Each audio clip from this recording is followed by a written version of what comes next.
And good evening, everybody. Welcome to a special presentation of the best of the Black Hills Conference, your St. Thomas More Cavaliers. As tonight, St. Thomas More takes on the Belle Fouche Bronx live from McKeague Field in Rapid City. Well, good evening, ladies and gentlemen. My name is Mike Fell. Happy to have you along with us here on the Security First Bank Cavalier Sports Network. This is a special season in progress for the St. Thomas More Cavaliers. They are 4-2. They have been impacted significantly by Mother Nature within the last week to week and a half. They had 2 of their last 3 games canceled due to rainfall. But the Cavaliers come into a pivotal game tonight, taking on the 6-6 Belle Fouche Bronx under the leadership of Coach Donan, who happens to have a 6-4 Bronx team. He has really, as I have been informed, brought about a baseball renaissance in the county seat of Butte County. And congratulations on a good season for Belle Fouche. We're expecting a very exciting game tonight.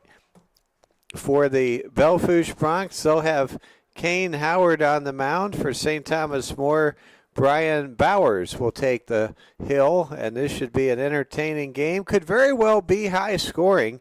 This Belle Fouche team, known for their hitting prowess. When these teams met in Belle Fouche 2 weeks ago, St. Thomas More came out on top by a score of 7-5. Tonight, we'll see how things materialize. Coach Jeff Peckney getting ready to exchange lineup cards with Coach Donan for Belle Fouche. Belle Fouche in their traditional purple with the black and white color scheme. And for St. Thomas More, they are in their home whites with the blue numerals, the blue Holy Cross, and the blue striping. And what a beautiful night for baseball. It's on the chilly side, but it's not so cold that you would think about snow or ice or anything like that. In fact, I just saw a bug fly into the broadcast booth. So we are in the month of May. We're going to be experiencing 90-degree heat on Mother's Day just a couple of days from now.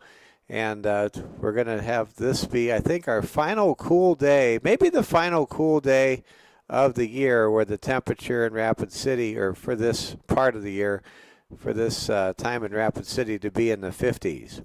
Well, we appreciate all of you tuning in tonight. We want to give a special congratulations to Ava Donnelly, Tegan Vinning, Declan Duffy, and Gabe Reeve, who all were honored at the signing day ceremony at the Security First Bank Court of Champions yesterday afternoon. That was great to see all of them and to talk to most of them and say congratulations and a job well done. Coach Gabe Reeve was also the same day that he signed with the U.S. Naval Academy to go to Annapolis and serve our country and go to the Naval Academy. Gabe Reeve also was a finalist for the High School Boys Athlete of the Year. Of course, Gabe was all-state in football and was a big part of Coach Hagan and the Cavaliers' run to the Final Four back in October. For St. Thomas More, we also celebrated Declan Duffy, and so happy for Declan to sign the scholarship with the ROTC Navy scholarship and to be headed to Notre Dame. Truly a great achievement, and it's definitely something to celebrate, and we congratulate Ken and Carrie and the entire Duffy family on Declan's accomplishments. And it was just great to see Tegan and Ava. They're both going to Mount Marty to be on the Lancers cheer team in Yankton. And Yankton's such a great community. It's the home of Charlie's Pizza, and it's just a great place to go. It also has a Runza if you are a Nebraskan you know what that means. So anyway, congratulations to Ava and Tegan. It was a real milestone for the competitive cheer team. Congratulations to the legendary Tracy Stamper for the job she has done, not only in elevating the Cavaliers cheer team to new heights, but also having these cheer team members draw the attention of programs, college programs, and offering scholarships for what they do. We're so glad to have you with us. It is a chilly night for baseball. Temperatures in the mid-50s. We're moments away from the first at-bat. Let's get to the starting lineups. Mike Fell with you on the Security First Bank Cavalier Sports Network. Leading off and playing center for Belle Fouche, it's Gavin Pearson. Batting second, Tate Thompson. Playing second base. Hitting third is the shortstop, Carson Haney. And we are ready to go. And here comes the first pitch from starter Brian Bowers for St. Thomas More. And that sweeper is inside for ball one. The last time we saw Brian Bowers on the mound, he really struggled with his control. He just couldn't get that third strike over the plate. That was just a tough game for Brian. I believe that was I'm trying to remember what game that was. We'll see if we can look it up. But that was the game against Rapid City Christian, won by the Comets back in early to mid-April. And here comes another pitch from Bowers, and it's quickly 3-1. And Bowers in the early going, struggling to find the strike zone here as he faces the Belle Fouche leadoff hitter, Gavin Pearson. And there's a pitch that catches the inside part of the plate, and the count goes full with this first at-bat in tonight's ball game, live from McKeague Field. Here comes the 3-2 pitch from Bowers to Pearson, and that's low for ball four. And Belle Fouche taking advantage of the control problems early on here for Brian Bowers. They get the leadoff man on base with a base on balls. Now batting for Belle Fouche is Tate Thompson. Thompson wears number 19. That's the jersey number of my all-time favorite player, the late, great Tony Gwynn of the San Diego Padres. Here comes a pitch, and that sinks below the strike zone for ball one. It certainly helps if you're Bowers, if you have a big strike zone to work with. So far, strike zone not yet defined. Here comes a throw back to first, handled cleanly there by Cole Nielsen. We'll get to the lineups and the defensive positioning assignments as we make our way through this top half of the first inning. Here's a low pitch. There comes a throw down to second, and it is not in time. Juvie digs it out, the shortstop for STM. Stealing second base is Gavin Pearson, the leadoff hitter, and Belle Fouche has a man in scoring position with nobody out here in the top of the first tonight in Rapid City. Here comes a pitch. It's struck well, knocked down by the third baseman. Throw to first is dug out for the first out of the inning. Good play there by the third baseman, Joe Giacometto. He manned the hot corner in an able manner, threw the ball down to Cole Nielsen, and Nielsen dug it out. That's a nice 5-3 putout. On the play, Gavin Pearson. He held his horses, so to speak, and advanced to third. And now he's 90 feet away from the first run in this game.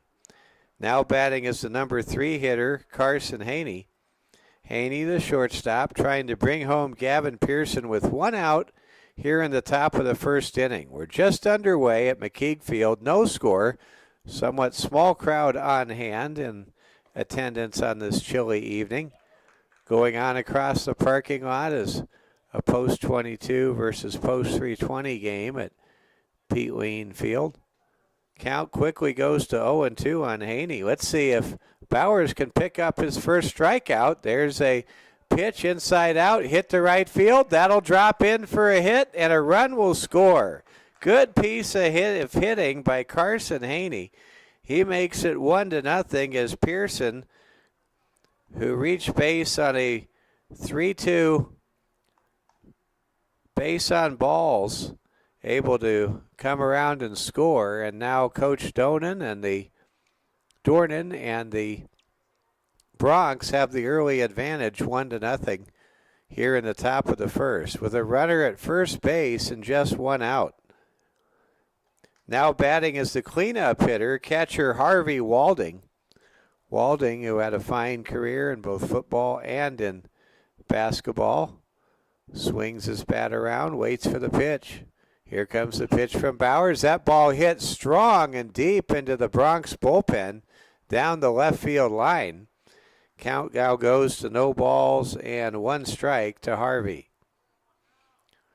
Want to give a shout out to Jet Jensen. He's headed to Gillette College to rodeo, and congratulations to Keith and Kenita Jensen, as Jet and his seniors in the class of 2025 will graduate from Belle Fouche High School. And just watching Jet play basketball, it was a real honor to watch him hoop it up. He sure did a great job throughout his all-conference career.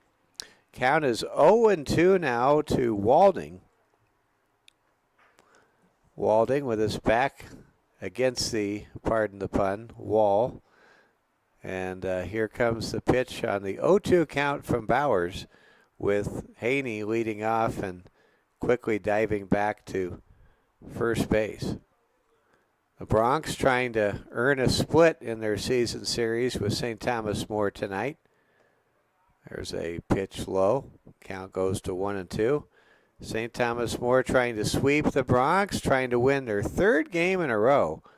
Cavaliers have been playing some good baseball, and tonight, for the first time in what seems like an eternity, they have almost their entire lineup here. The only player they're missing is Sebastian Wald. No relation to STM quarterback, the Commander, Noah Wald. And everybody that's a starter most games is out there for STM. We'll get to the defensive lineup in a moment. Let's continue our starting lineup for Belle Fouche. There's a pitch in the dirt, and there's a stolen base by Carson Haney. That's 2 stolen bases here in the top half of the inning. Catcher for St. Thomas More tonight is Isaiah Kwasny, as he handles the assignment with Ben Bowers on the mound. Here comes the 1-2 pitch from Bowers. That ball lifted into shallow left field. It's called for. There's a collision, and someone might be hurt. It looked as though as the left fielder for St. Thomas More took the wrong end of that collision with Graydon Juvie. Juvie made the catch for the second out of the inning to retire Harvey Walding. So that goes F6 if you're scoring along with us. And now getting up, kind of shaking things off, is the left fielder, Chris Cronin. Let's hope Chris is okay. We saw Chris act very well as the peddler, Eddie Albert's character in Rodgers and Hammerstein's Oklahoma. And it looks like Chris Cronin's okay, and he gets a nice round of applause from all the Cavaliers fans and Bronx fans here tonight at McKeague Field on the west side of Rapid City. Coach Peckney, everyone checking on Chris, and the trainer for St. Thomas More, Kristen Whitley, she has the unenviable task of being asked to be 2 places at once. She is, of course, works for Monument Health, the official training partner of St. Thomas More Athletics. She's also the trainer for the 320 Stars, and so she has to cross the parking lot and watch 320, check on the Cavaliers, come back and forth, and so not an easy night if you're Kristen, who just does an amazing job for all the Cavaliers and Lady Cavs in our athletic program. Uriah Hamilton now the hitter. 2 down. It's 1-0 in favor of Belle Fouche. We're just underway here on this 55-degree night for baseball here in Rapid City. There's a ball struck well just outside the third base bag. Count goes to 0-2. And let's see here if Bowers can limit the early damage to just one run. He's a strike away of getting out of some trouble thanks to some good defensive plays behind him. Here comes the 0-2 pitch to Hamilton, and that pitch gets away from Kwasny, and advancing from second to third base is Carson Haney. And now the count is 1-2, and the potential second run of this opening frame for Belle Fouche is just 90 feet away at third base. Here comes the 1-2 pitch to Uriah Hamilton from Ben Bowers. Bowers' pitch is low, and this is the problem we saw from Bowers earlier this year, trying to hit the strike zone when he needs that third strike. Can he mentally get over that hump? Yet to do it so far. Here comes the 2-2 pitch from Bowers, and that pitch is swung on, and it's a foul ball. That was a inverse Baltimore chop there that barely left the batter's circle. Now here comes the 2-2 offering from Bowers with Haney leading off slightly at third base. Here comes the pitch, and that ball is fouled off the body of Uriah Hamilton, and Hamilton looks pretty hobbled. He's going to try to regroup here and wait for another 2-2 pitch. There's 1 on, 2 outs. Belle Fouche Bronx with an early 1-0 advantage. If you're just joining us, Carson Haney with an RBI single to right field. That's the difference in the game to this juncture. Here comes the 2-2 pitch from Bowers. He gets his sign from Kwasny. Kicks, delivers, and that's just off the plate for the third ball, and the count goes full. And let's see if Bowers can overcome that block he seems to have, where when he needs the third strike, he hasn't been able to find the strike zone. He finds the strike zone early in the count. Let's see if he can close this hitter. That ball is lifted. Juvie races back, makes the catch for the third out of the inning. Uriah Hamilton is retired with a flare to left field by one of the fastest young men in the state of South Dakota, if not the fastest, Graydon Juvie, and that ends the inning. So, Brian Bowers, able to get out of some trouble there. He induces 3 defensive outs and limits Belle Fouche to 1 run. To recap the top of the first inning for the Belle Fouche Bronx, they scored 1 run. It was earned. There was 1 hit, and there were no errors, and there was 1 man left on base, and left at third base to be exact. We're in the middle of the first inning. St. Thomas More will bring up Ben Bowers, Hayden Heeg, and Graydon Juvie. Let's get back to those lineups. Why don't we roll through this again? For Belle Fouche, it's Pearson, Thompson, Haney, Walding, Hamilton, due up to start the second inning. Kane Howard, the starting pitcher for Belle Fouche, who's loosening up at the moment. Batting 7th for Belle Fouche, it's Rafe Parmeter. Batting 8th, designated hitter Trig Thompson. And batting 9th, playing the hot corner at third base, Graham Vanderboom. And manning right field, but not in the lineup to start the game, is Darian Pasica. So for the 6-6 Belle Fouche Bronx, it's Pearson, Thompson, Haney, Walding, Hamilton, Howard, Parmeter, Thompson, and Vanderboom. For STM, leading off, it's Ben Bowers. Bowers trying to get on base as the Cavs try to rally from an early 1-0 deficit. There's a foul ball out of play, handled by, looks like one of the members of the student body there on the berm. Count is now 0-1 to Bowers from starting pitcher Kane Howard. Howard looks, gets his sign, the right-hander fires, and that is just off the plate. And the count goes even to 1-1. On deck, Hayden Heeg, Graydon Juvie batting third. Juvie has been going to football camps, getting a lot of national, regional interest, I'm told. Here's a flare out to left field, retired for the first out. That ball was struck well by Bowers. Good play in left field there by Belle Fouche's Rafe Parmeter.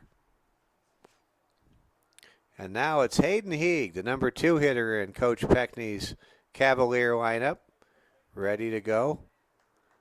You have to like the pace early on here from Howard. He's working quickly, working deliberately, and seems very sure of the signs he's getting from his catcher. There's an inside out swing. It's in foul territory and caught by the first baseman, Uriah Hamilton, for the second out of the inning. So there are 2 gone and nobody out, or 2 out, gone, nobody on. For Graydon Juvie. Juvie, right-handed hitter with blistering lightning speed. There is an outside pitch for a ball.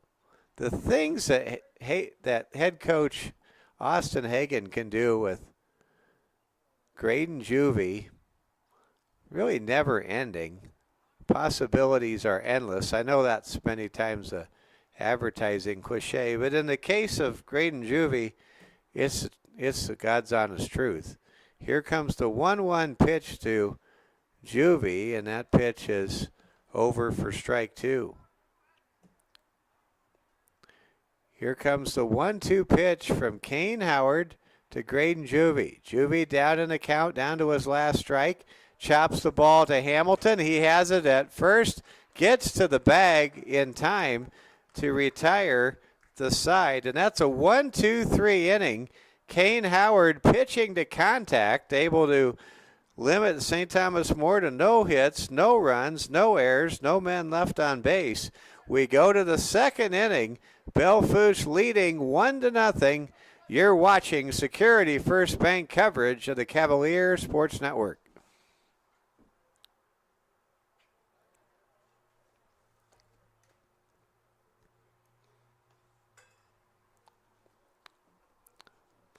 We want to thank all of our great sponsors. Want to congratulate Sloan Kessler. She was a finalist for the girls, the Rapid City Girls High School Athlete of the Year. And what a great career Sloan had. She set the all-time goal scoring record in a single season on the soccer field playing for Coach Sales. And on the basketball court, she led the way for that Sodak 16 Lady Cavs team coached by Brandon Candelin, provided great leadership, and Sloan will be missed. She was so impressive. She would many times shut down the opposing team's best offensive scorer, and she was a big, big part of the last several years, including the state championship, when she won the season opener with a last-second overtime shot in Gillette back in the 2021-2022 season. Congratulations to Sloan Kessler on her exemplary career at St. Thomas More. Here comes a pitch. That's low and away. Count goes to 2-0. Howard leading off, trying to help his own cause. His team certainly helped him so far. He has a 1-run lead as we begin the second inning. Here comes a high pitch that sails on Bowers, and Bowers starting to struggle again with his control. Bowers needing to tighten it up here. He's yet to get a strikeout. He's thrown a lot of pitches so far. And there's ball 4. And to start the second inning, Kane Howard sees 4 balls, and he's on base as the leadoff hitter for Belle Fouche. And Bowers really struggling to hit the strike zone. Fortunately for Bowers, I've said this once, the defense behind Bowers has been top-notch. Here comes the pitch to Rafe Parmeter, and there's a stolen base recorded by Kane Howard. Kwasny just really unable to get the ball down to second base when there's any kind of a lead for the opposing team. We kind of got spoiled watching Spencer Johannesson play behind home plate for several years. He could gun down a runner. There's an inside pitch. Count goes to 2-0. Now to Parmeter. Rafe, right-handed hitter, looking for pitch he wants to hit. Bowers has thrown 6 pitches in the sixth inning. They have all been balls. Here comes the pitch. That hits the strike zone. Bowers with a man behind him at second base. Nobody out.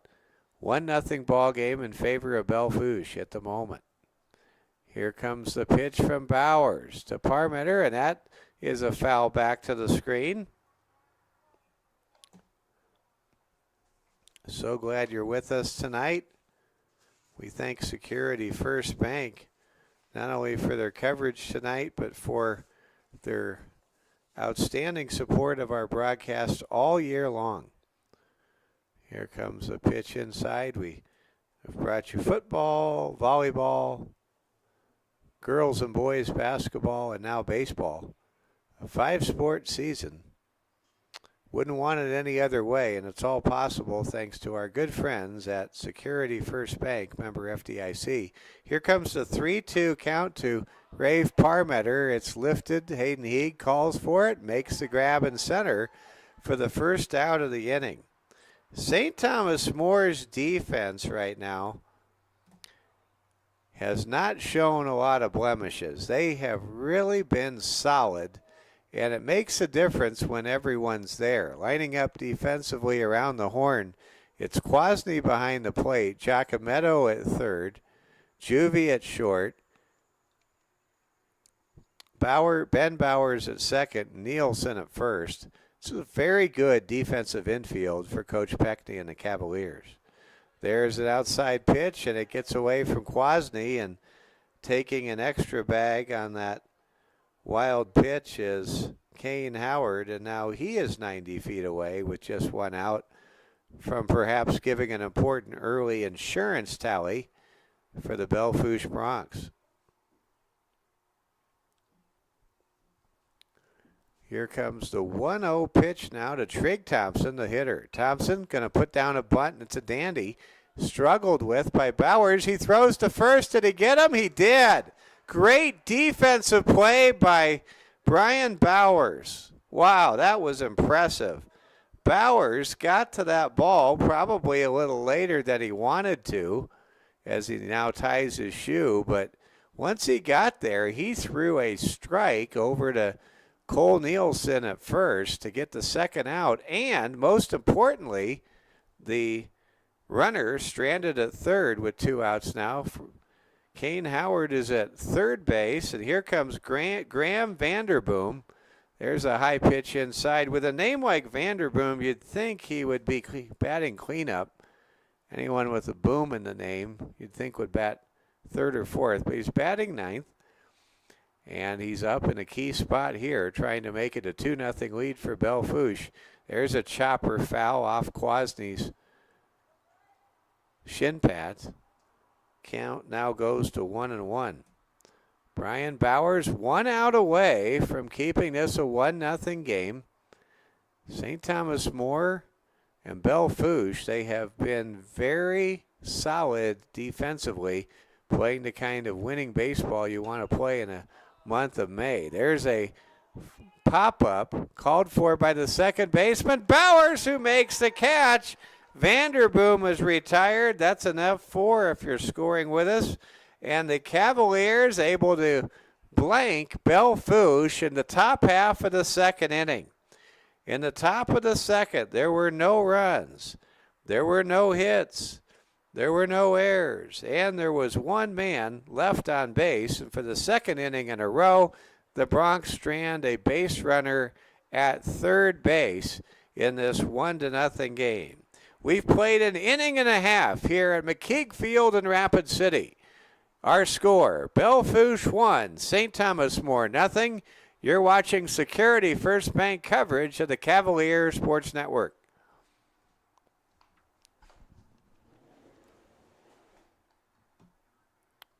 Security First Bank wants you to know that if you you can spring into your next chapter with a home loan from Security First Bank.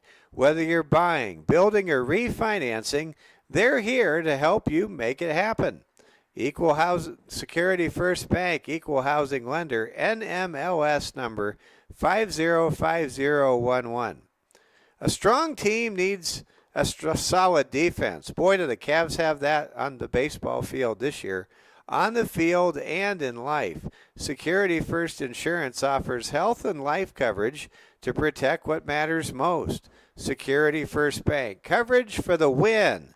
Insurance products are not FDIC insured, have no bank guarantee, and may lose value. And we now make our way to the bottom half of the second inning.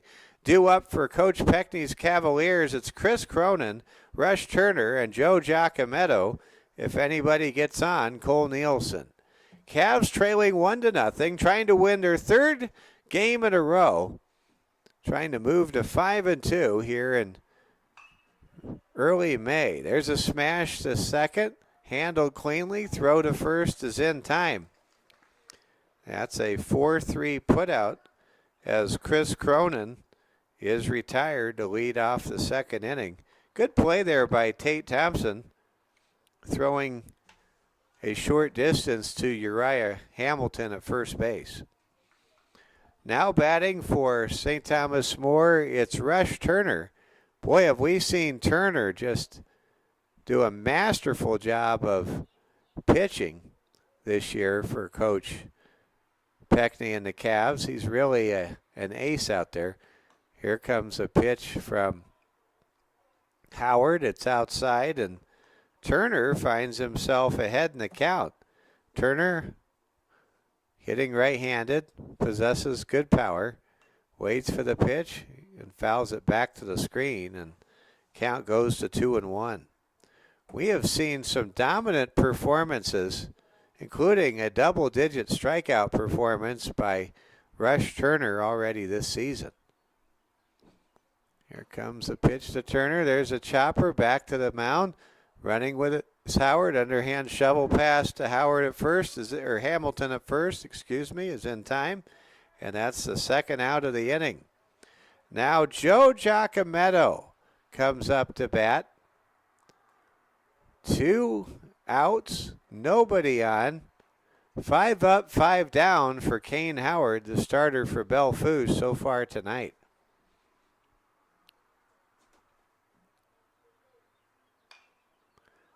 And there's a pop-up by Giacometto. Plenty of room in this ballpark in foul territory. And there's an error on the third baseman for Belle Fouche, Graham Vanderboom. Somehow he lost the ball in the clouds.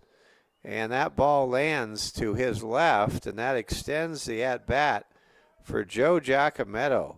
That should have been the third out of the inning. Let's see if giving the Cavaliers 4 outs comes back to cost Kane Howard, the starter, who is pitching well here in the early going. Giacometto watches a pitch go over the black for strike 2. Now here comes the 0-2 pitch to Joe Giacometto. And what a pitch that was, but it's just off the corner for ball 1. Wow, that pitch was a great pitch, and it had some good late movement on it. Here comes a pitch from Howard. That's a swing and a miss, strike 3. First strikeout of the game for either team tonight. And for the second consecutive frame, Kane Howard and the Belle Fouche Bronx record a 1-2-3 inning, this time against the middle of the St. Thomas More Cavaliers batting order. There were no runs, no hits, no errors, no men left on base through 2 innings on a chilly night here in Rapid City. It's Belle Fouche 1, St. Thomas More nothing. You're watching Security First Bank coverage of the Cavalier Sports Network.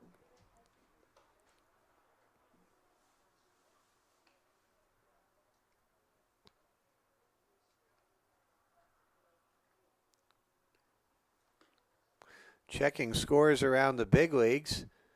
Washington defeated Cleveland in the first half of a doubleheader in the nation's capital, 10-9 today. In the second game, it's all Guardians so far, 9-1 going into the bottom of the ninth. My San Diego Padres in trouble against the New York Yankees, trailing 6-3. Padres rallied in the 8th inning for a 4-3 win in the rain at Yankee Stadium in the Bronx last night. Yankees trying to tie the series. The Chicago White Sox, this is a surprise, leading the Kansas City Royals 2-1. That game in the top of the 8th inning. Philadelphia Phillies behind Zach Wheeler, their ace, leading Tampa Bay 7-2. That game in the bottom of the 8th. And the Dodgers and Marlins, believe it or not, in Miami and the Big Flamingo are tied 4-4 in the 8th inning. All right, we go ahead now and bring you the top of the 3rd inning. Leading off, it's the leadoff hitter, Gavin Pearson. Pearson scored the only run of the game back in the 1st inning. He drew a leadoff walk, stole a base, and was driven home by number 3 hitter Carson Haney, the first time through the order for Coach Dornan and the Bronx. Here comes a pitch that's outside. Count goes to 2-1 now to Gavin Pearson.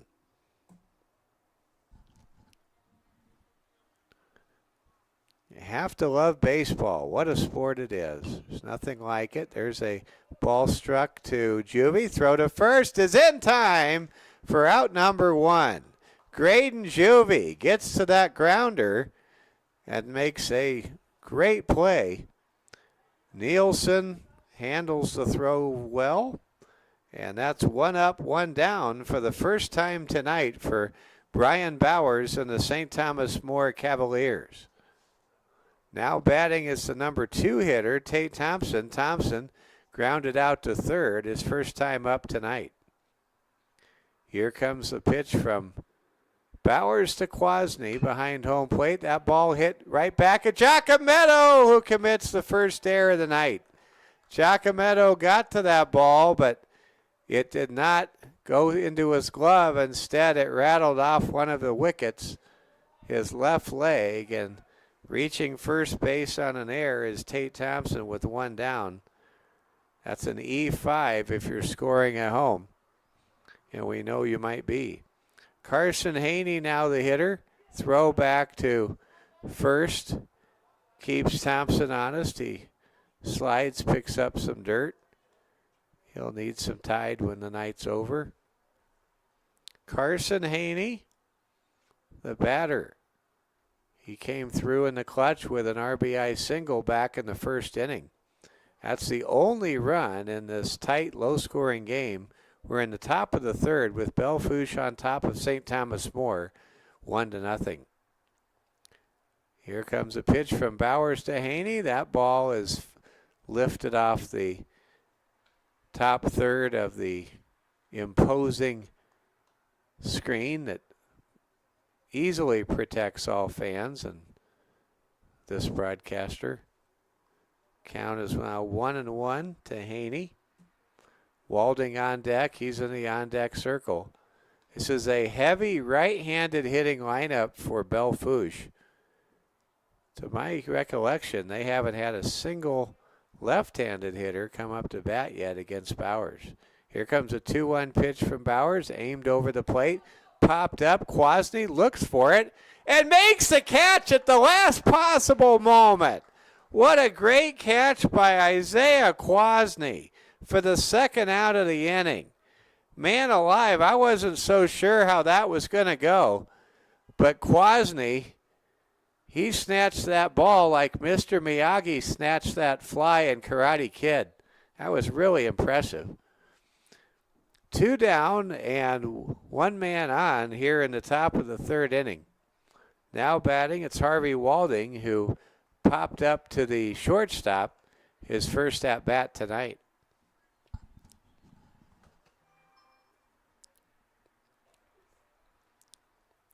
Bowers looks back at first, gets his sign, fires home to Walding, and that pitch is low. Now here comes a throw down to second, and stealing second base without much resistance is Tate Thompson. The Belle Fouche Broncs tonight have already stolen 4 bases against Bowers and the Cavaliers battery.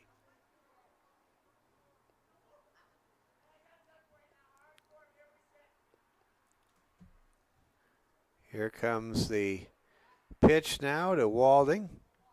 Pitch is low. Harvey Walding,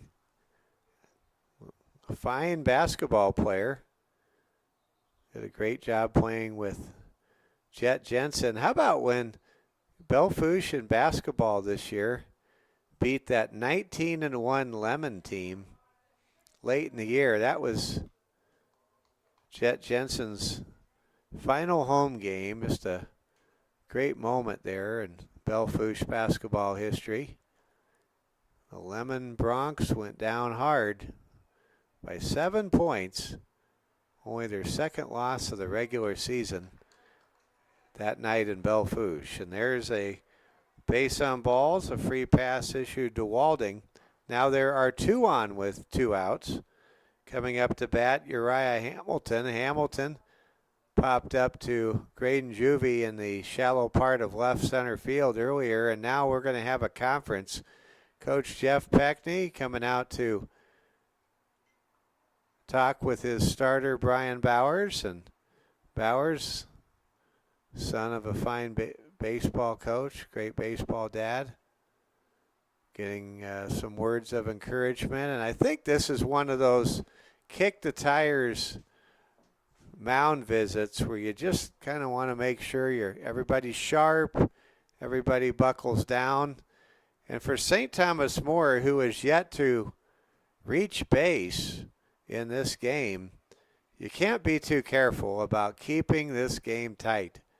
This may not be like the game we had for you last week against the Chamberlain Kimball Lyman Cubs when the Cavaliers rallied for an 8-7 win when trailing 4-3 and trailing 7-5.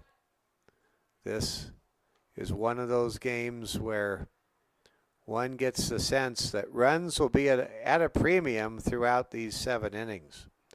Count is now 1-0 to Uriah Hamilton. Here comes a pitch from Bowers. That's fouled it back to the screen. That time the pitch was probably outside the zone. To borrow the phrase from Tony Gwynn Jr. of the San Diego Padres radio network, that pitch was like chocolate mousse. It looked so good, but it was so bad for you. Here comes the 1-1 pitch. That ball hit off the foot of catcher Isaiah Quasney, and the count now moves in favor of the pitcher, Brian Bowers, who is ahead in the count 1-2 to Uriah Hamilton, who's trying to avoid the early 0-2 collar. Lights have taken effect here on this chilly, cloudy night here at McKeek Field. That ball hit well. That's going to score a run. Coming through is Hamilton scoring the run. And there's going to be another run as Bowers throws the ball over Giacometto at third base. And coming through, down in the count, 1-2, is Uriah Hamilton with an RBI single, and then Walding scores all the way from first base on an E1, and it is a 3-0 lead for Belle Fouche. That play had a little bit of everything, and there's some 2-out magic for the boys from Butte County. as the Broncs have a 3-0 lead, and the folks here in purple are as excited as can be, and rightly so. There's a chopper to Giacometto, handled smoothly, throw to first in time, but the damage has been recorded. Belle Fouche scores 2 runs. There was one very big hit. There was one very costly error. And there was nobody left on base. St. Thomas More is due up with the bottom third of their lineup against Kane Howard in the bottom half, the home half of the third inning. Belle Fouche 3, St. Thomas More nothing. You're watching Security First Bank coverage of the Cavalier Sports Network.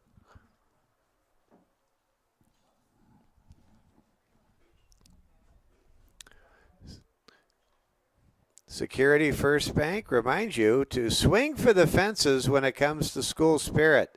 The Cavalier debit card from Security First Bank lets you show your pride every time you swipe.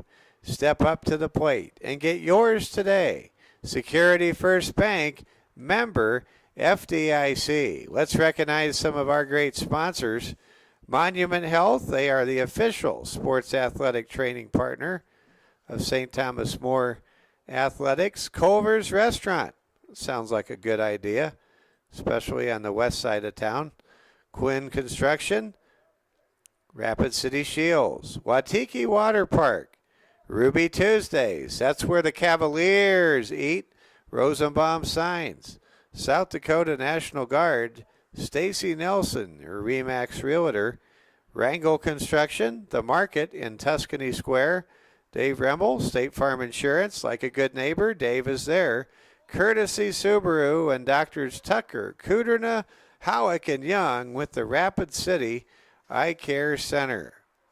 Well, here we go. Cole Nielsen to lead things off here in the home half of the third inning. Cavs in a pretty significant deficit position, trailing 3-0. Still looking for their first base runner, but let's not forget the Cavaliers were down 1-0 in their comeback win against Kimball, Chamberlain, Lyman against the Cubs last week. So they know what it takes to come back when it's quiet. Cavaliers are resilient, and they reflect the competitive approach of their skipper, Coach Jeff Peckney. Nielsen down in the count, quickly in the count, down 0-2. Here comes a pitch. That ball kept alive with a nice B-hack, choked up short swing there by Cole Nielsen. Nielsen, outstanding football player. He's going to be a big part of Coach Hagan's line of scrimmage next year. Talked to Coach Hagan at the signing day ceremony yesterday and at the Rapid City Sports Commission banquet, and he's very excited about Cavalier football. You know I am. Count is now 2-2. A lot of Cavaliers like Graydon Juvie, Cole Nielsen, getting out to football camps and turning heads. They are impressing many college coaches all across the Northern Plains with their football excellence and aptitude and upside. Count is now 2-2 to Nielsen. Nielsen doing a good job of working Howard. That's really the first. This is a very methodical at bat. There's a swing and a miss, strike 3. And even though Nielsen becomes, with that swing and a miss, the second strikeout of the night, he was the first hitter to really grind out an at bat for STM tonight, and the Cavs have to like the approach. Sometimes you don't get to a pitcher the first time through the order. You get to him the second time, and it's seeing those extra pitches that can really pay dividends as you move to the middle and later innings. Now batting for STM, it's Isaiah Quasney, the catcher. Quasney sees strike 1, now watches ball 1. Count is now even at 1-1. We have one out. We're in the bottom of the third. Belle Fouche leading St. Thomas More 3-0. Here comes the pitch to Quasney. That's outside. Nope, it's over for a strike.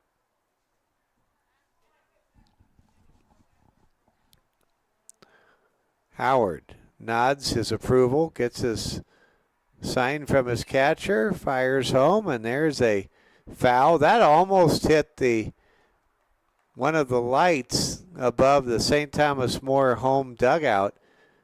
Last week when the Cavs beat the Cubs, there was a foul ball that smashed one of the lights, and the filament came down for a couple of minutes, and so did a lot of glass. Count is 2-2 now to Isaiah Quasney. Quasney hits it hard to right field. That might drop. It's being called for, and there's a catch in right field by Darian Pasica, and that retires the second man of the inning. And how about this? Kane Howard, 8 up, 8 down. If he could retire Brian Bowers here, the 9-hole hitter for STM, he will have a perfect game through 3 innings. And there goes the perfect game. There's an error right on cue, I guess, by the second baseman, Tate Thompson. Thompson was in position to make the play, but he may have not anticipated that one of those McKeague field hops. And reaching on the air is Brian Bowers.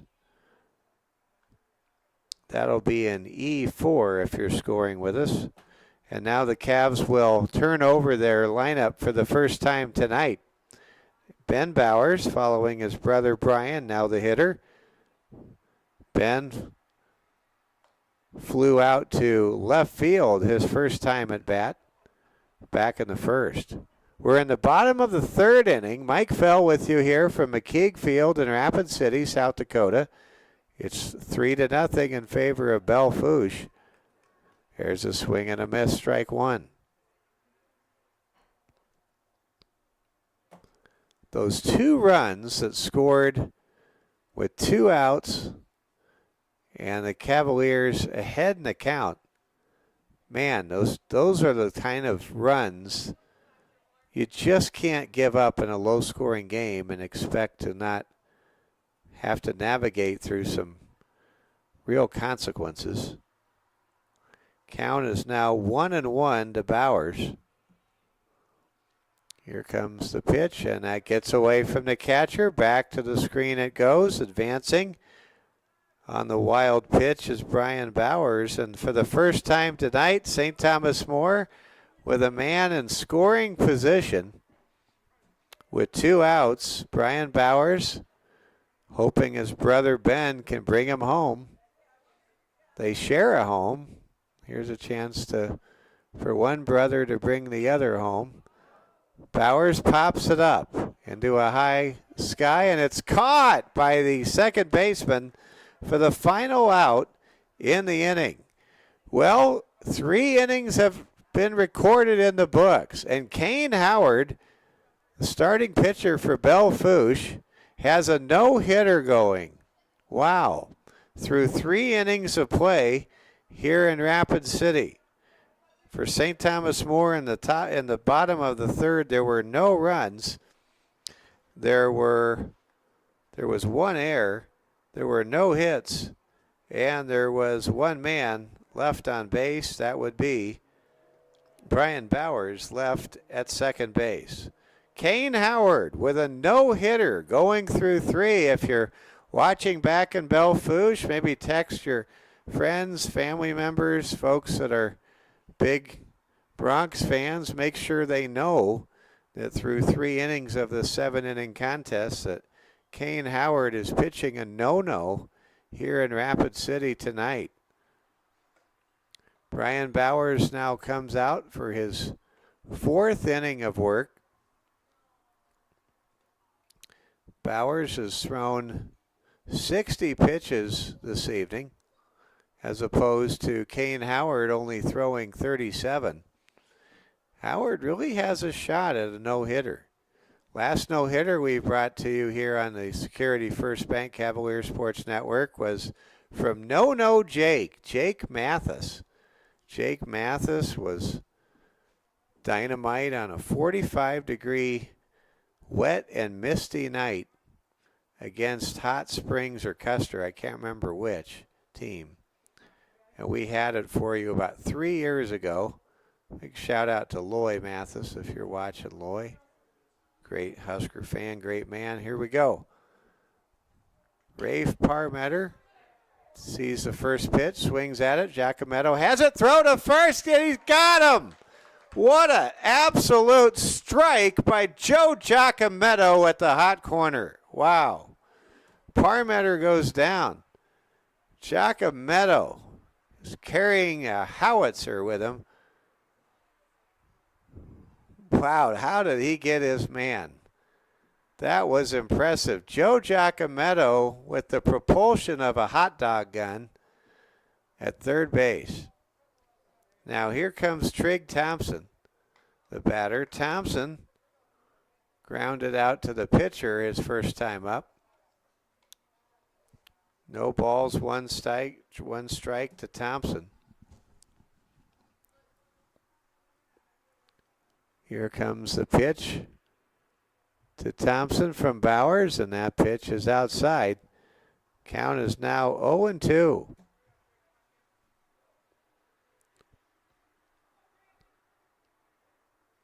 No balls, 2 strikes, 1 out, nobody on. We're in the top of the 4th inning. Cavs trying to keep it a 3-0 ball game. Bowers, it seems, has become more comfortable as this game has moved along. And I think he's pitching his best performance of the season based on what I've seen so far tonight. Count is now 0-2 to Trig Thompson. And there's a pitch outside. Count goes to 1-2. On deck, it's Graham Vanderboom. Here comes the pitch from Bowers. That's high for ball 2. St. Thomas More trying to win their 3rd game in a row tonight. Bronx, on the other hand, trying to get above 500 and, more importantly, trying to move to an impressive 7-4 in the B part of their schedule. There's a pop-up, and it's caught by Bowers. What a diving grab by Bowers for the 2nd out of the inning. Good play there by Brian Bowers. And now up it's Graham Vanderboom. Wait a minute, they're going to say that was not a catch. I thought it was a catch. Guess it must have come out of the glove or landed right behind one of the metal poles on the home side of the big fence here. There are some moments during a game broadcast where I can't see everything, and I think that was an example right there. The count's now full, 3-2 to Trig Thompson. Here comes a pitch from double B to double T, and that ball is lifted. Popped up. Is it foul? Yes, it is. It had some spin on it. Little wedge shot. Landed fair and went foul as soon as it hit the turf. And give credit there to both Joe Giacometto and Brian Bowers. They could recognize that the rotation on that inside-out swing from Thompson. And so here we go. The count is full. We'll do it again. 3-2 pitch, 1 out. Nobody on. Bowers pitched. Did he hit the corner? Oh, he just missed it. And that's a ball 4, base on balls. Trig Thompson, who was nearly out on a pop-up down the right feet down the first base line, somehow gets on base. And now there's one on and one out, and Bowers is going to have to work from the stretch here against right-hander Graham Vanderboom, who popped up to second base his first time up back in the second inning tonight. We're in the top of the fourth. St. Thomas More trailing 3-0. Belle Fouche behind a no-hitter so far from Kane Howard. Pitching very well for the purple and white and black of Belle Fouche. Count is even at 1 ball and 1 strike to Graham Vanderboom. Vanderboom staying loose. It's definitely becoming colder. We'll check the temperature here in a moment. Current temperature is 55, but it feels like 52. There's a pop-up called for by Nielsen. At first, he makes the grab for the second out of the inning. And now that's 2 down for the Bronx here in the visiting half of the fourth. And here comes Gavin Pearson. Pearson scored the first run of the game, and so far that has stood up as the difference, with the Bronx leading 3-0, having out-hit the Cavs 3-0. There goes a stolen base attempt. Kwasny wisely doesn't even bother to throw as that base runner, Trig Thompson, easily had second base stolen. And now he's at second base. And for the fourth time in as many innings, the Bronx with a man in scoring position against Brian Bowers and the Cavaliers. And this, by the way, this scoring threat all made possible due to a gaff on a pop-up down the first base line. That ball hit hard to center. Higg has it. They're going to hold the runner, put up the stop sign, and good play there by Hayden in center field to keep that to a non-run scoring single. Pearson now 1 for 1 tonight. He nearly had a second run batted in, or he nearly had a run batted in a moment ago. Security First Bank, proud sponsor of Cavalier Athletics. We're getting closer and closer to regionals. Believe it or not, just 13 days away from the biggest day in May in STM Baseball's calendar. There's a throw down to second. Easy stolen base by Gavin Pearson. That's his second stolen bag this evening. So now there's runners at second and third with 2 outs. Bowers' pitch count has just gone beyond the 3/4 century mark. He's at 76 pitches tonight. Tate Thompson, the batter. Thompson reached on an error his second time up. He grounded out back in the first. 0 for 1 on the night. Here comes the 1-1 pitch to Tate Thompson. And that ball is foul and almost outside the ballpark there. Count moves to 1-2 to Thompson.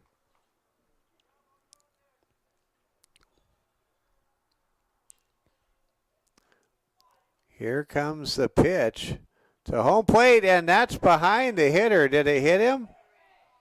Nope, it did not. Nice little limbo move there by Tate Thompson, and the count is at 2-2 with 2 outs and 2 men in scoring position. Bronx trying to break this game open right here, right now. There's a pop-up. Who's got it? Bowers calls for it and makes the third and final out of the fourth inning. That was a big, big out to keep this game competitive. We're halfway through this Black Hills Conference showdown here in Rapid City. It's Belle Fouche 3, St. Thomas More coming up with no runs scored and no hits recorded halfway through this ball game.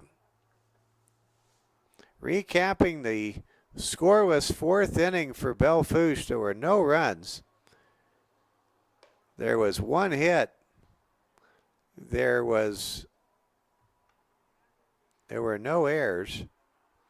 And there were two men left on base. Both base runners were in scoring position.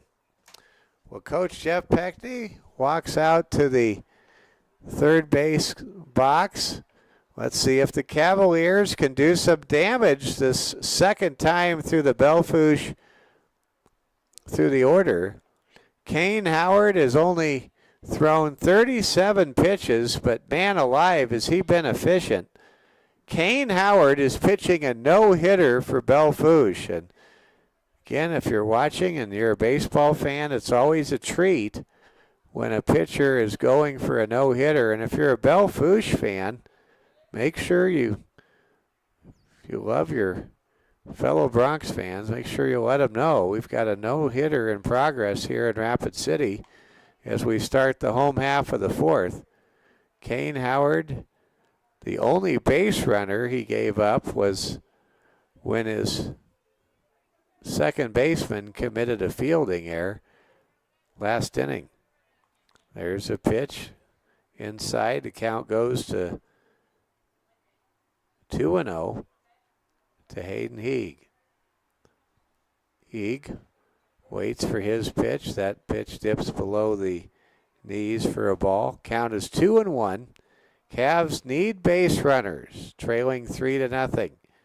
They are very adept at getting that one big inning against a red-hot starting pitcher. We saw that a week ago against the Cubs. By the way, that phrase big inning, I'll tell this story. There was a great coach for the Baylor University Bears, the Baylor Bears in baseball, named Bib Falk. And when they were having a roast or an induction ceremony for Bib Falk, there's a swing and there's a called strike 3 for the first out, and the no-hitter continues for Kane Howard. That's his third strikeout of the Cavaliers lineup so far tonight. So when Bib Falk was being roasted, they said Bib Falk is such a big baseball fan that he thinks that the first verse of the Bible was, in the big inning, God created heaven and earth. Well, there you go. Graydon Juvie, now the hitter. First pitch is over for outside for ball 2. Let's lift our prayers to the good Lord and call for the Holy Spirit to be over the conclave in the Vatican. Tomorrow the cardinal electors all begin their conclave, and we'll start the active process of finding the new Holy Father for our Roman Catholic Church. And we just pray our cardinals are filled with the Holy Spirit as the conclave begins tomorrow in Rome, the Vatican and Rome. There's a foul ball out of play, and the count goes full to Graydon Juvie. Cavaliers trying to get their first hit of the game. Juvie, outstanding hitter, a good candidate to break up this no-no. Let's see what he can do. He does draw a leadoff or a one-out walk, and he, of course, is lightning fast. And this is just the fourth inning. The Cavaliers, if they can even chip away against Kane Howard and the Bronx, that would represent some meaningful progress. Kane Howard is just issued his first walk. He saw a man reach base in the third inning on a infield error. So far, starting pitcher Kane Howard has a no-hitter for Belle Fouche. And he's hitting the strike zone, and he's only thrown 50 pitches tonight. That's not a lot of pitches here in the fourth inning. Chris Cronin, the batter. Cronin grounded out to second his first time up. There goes Juvie. Cronin hits it high, hits it towards center field, and it's caught for the second out of the inning, and Graydon Juvie has to race back to the first base bag. There's a fly out to center. An easy can of corn right there for Gavin Pearson, the talented center fielder for Belle Fouche. Now batting, it's Rush Turner. Rush Turner trying to get the first hit of the game, and there's a pickoff throw back to Uriah Hamilton at first by starting pitcher Kane Howard. Howard trying to put the Cavs down for a fourth straight inning without giving up a base knock. There's a ball hit hard, well handled by the shortstop, and in the throw to first gets away from the first baseman, and the Cavs have runners in scoring position with 2 outs. That will be an error on the first baseman, Uriah Hamilton, for Belle Fouche. So Turner reaches on a error. He'll be at second base, advancing on the error, throwing error. And that error on Uriah Hamilton, that's the second error on the right side of the infield defense for Coach Dornan in the Bronx. There's a ball hit hard to left field. That'll score a run. And it's 3-1. Joe Giacometto breaks up the no-hitter by Kane Howard in the bottom of the third inning, and it's a 3-1 ball game. Giacometto saw the first pitch delivered from Howard. That scores Graydon Juvie from third base. And we've got ourselves a 3-1 ball game, and runners are now at the corners with 2 outs. The tying runs are on the bases for St. Thomas More. Cole Nielsen, the hitter. Cole struck out his first time up against Howard. Here comes a pitch. That's a swing and a miss. Running down to second and kicking the ball out of the glove cleanly. That's allowed is Turner and Giacometto rather. And Turner scores as the ball gets out of the mitt of the player putting down the tag. That was a good effort there by catcher Harvey Walding. He had a great throw down to second.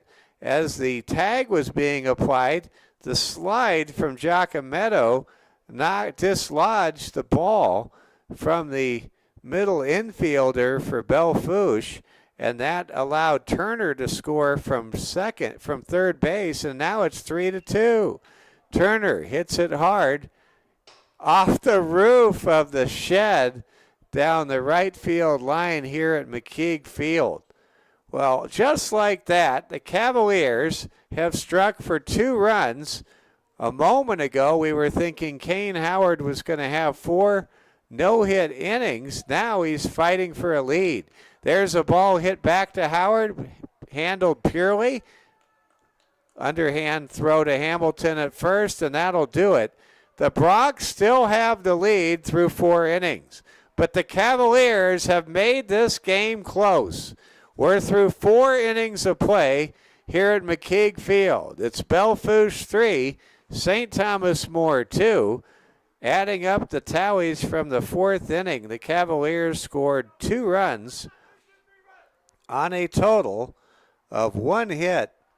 There was 1 costly error, and there was 1 man left on base. We've got ourselves a game. The Cavaliers trying to rally for their 3rd straight win. Only trailing now by a run as we go to the top half of the 5th. Brian Bowers pitching well out for his 5th inning of work. He'll see the heart of the order for Belle Fouche. The Lumber coming up. Carson Haney, Harvey Walding, and Uriah Hamilton due up in the 3, 4, 5 spots for the Bronx order. Let's see if we can pass along a message here from our friends at Strain Chiropractic. Dr. Sarah, Dr. Brittany, and Dr. Jana. You'll feel right at home with them. Their chiropractic care is safe for all ages. And remember, chiropractic care is an affordable way to preserve your overall health and life.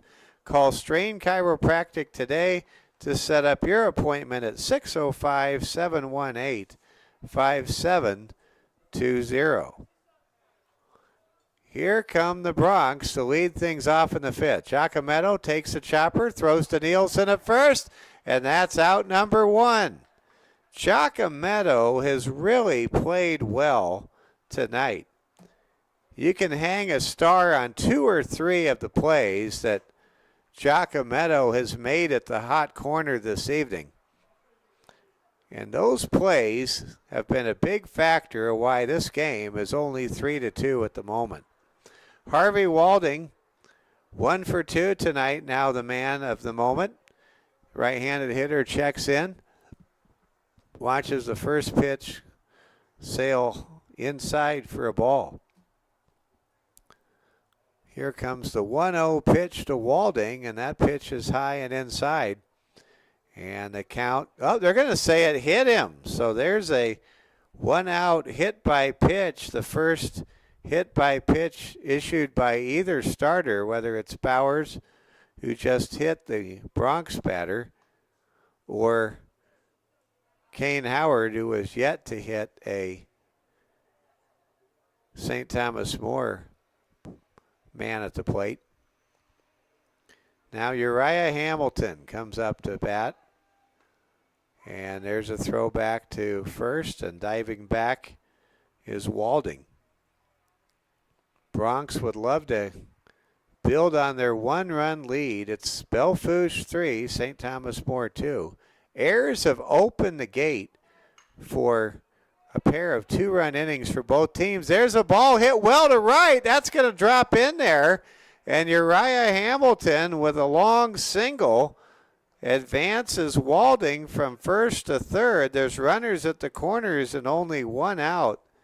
And how about Uriah Hamilton? He's 2 for 3 on the night. First man in this game to pick up a pair of hits. The cleanup hitter coming through for Coach Dornan and the Bronx. Now 2 on, 1 out. And here comes Kane Howard, chance to really help his own cause. He squares the bunt. That pitch hits the strike zone. And now Coach Peckney coming out to talk things over with Brian Bowers, who is at 85 pitches. This might be it for Bowers. We've seen Joe Giacometto slide over out of the bullpen and pitch extremely well in relief of Bowers. We saw that in the game against Rapid City Christian 2 weeks ago. And we see Coach Peckney looking into the dugout for STM. Nobody is working in the STM bullpen. And it looks as though we have a pitching change. The new pitcher is going to be Graydon Juvie. Juvie on in relief of Brian Bowers. Bowers pitches 86 pitches deep into this one. 4 1/3 innings. He's given up 3 runs. He would be charged with either base runner at first or third. Juvie on in relief of Brian Bowers. So Bowers goes 4 1/3. He is able to pitch well to contact. He definitely pitched much better than he did 2 weeks ago when we had his start against Christian. There were no strikeouts As far as walks issued, there were 4 base on balls issued. And for Belle Fouche, they were able to string together 4 hits against Brian Bowers. But all in all, Bowers did his job. Let's hear it for Brian Bowers. A nice bounce back performance for Bowers in a big game such as this against Belle Fouche. This is a pivotal game. It's going to go a long ways, I think, to determining seeding. And again, St. Thomas More still holding out hope, as they are 4-2 on the year, that they can host the regionals right here at McKeek Field on Monday,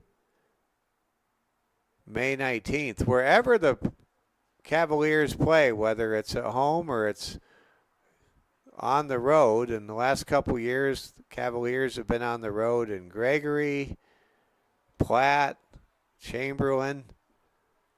Wherever the Cavs go, we will go. And we will bring regional baseball back to all of you great fans here on the Security First Bank Cavalier Sports Network. Uriah Hamilton is at first base. At third base, it's Harvey Walding, only 1 out. Let's see what Kane Howard can do. A big spot here for Kane. Kane on the night, 0 for 1 with a walk. Howard squares the bunt in this 3-2 ball game. There goes a runner. Throw back to first, and why did that happen? Juvie threw to first, and the runner was already in a different time zone, and he easily gets into second base. So Hamilton is at second. Walding's at third.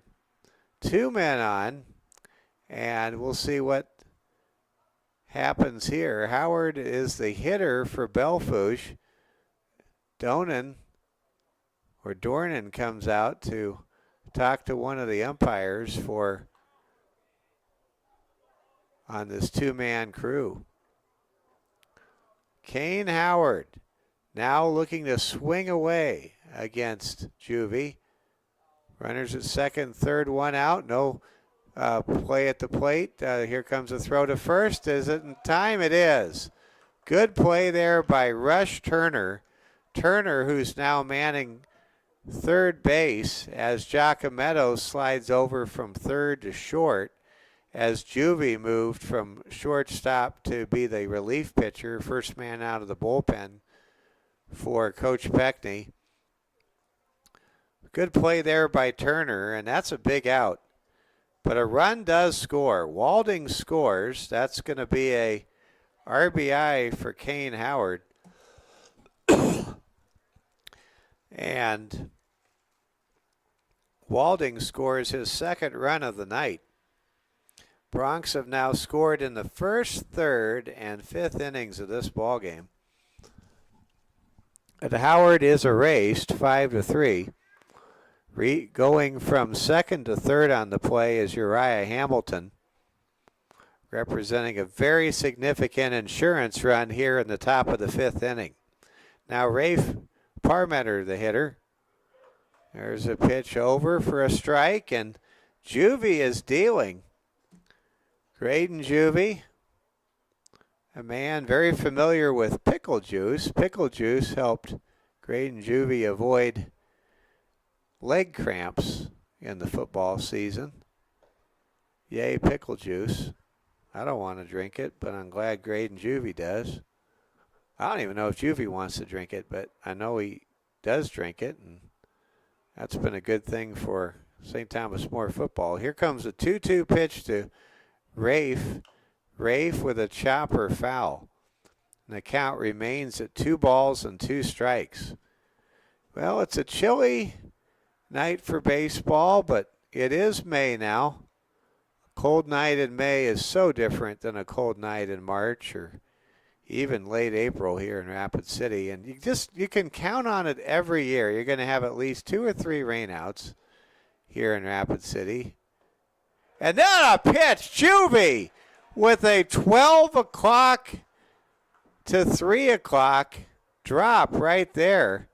Gets the third out of the inning. That's the first strikeout Cavalier pitching has had this evening, and what a big moment there to strand Hamilton at third. Belle Fouche able to get 1 run across on 1 hit. There were no errors, and there was 1 very big potential run left out at third base. It is 4-1 in favor of Belle Fouche as the Cavaliers get ready to bat here in the 5th. We've got a continuous conference going on with Coach Dornan and one of the umpires. And at this point, I think they're just becoming friends. Not sure what the discussion was initially. It didn't look like they were trying to reach any kind of understanding. But whatever's happened now, they're buddies. They're friends, 2 men doing their job for this game we call baseball. Here we go. Bottom of the 5th, due up for the Cavaliers. It'll be the bottom third of the order. Nielsen, Kwasny, and Brian Bowers. Anybody gets on, it'll be Ben Bowers.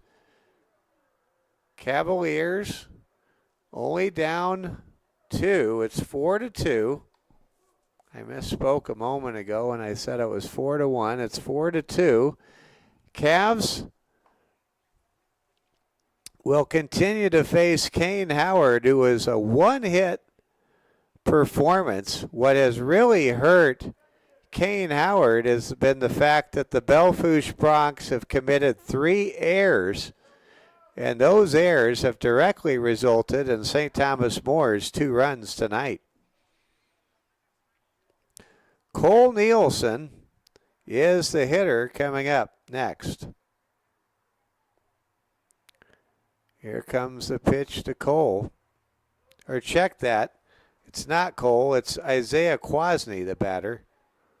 Missed that third out of my scorebook a moment ago. So Kwasny, Bowers, and Bowers, the 8, 9, and 1 hitters, due up here in the home half of the 5th inning. Quickly, Howard works ahead in the count, 0-2 to Kwasny. Isaiah Kwasny trying to get on base for the Cavaliers. There's a pitch outside for ball 2. Ball 1.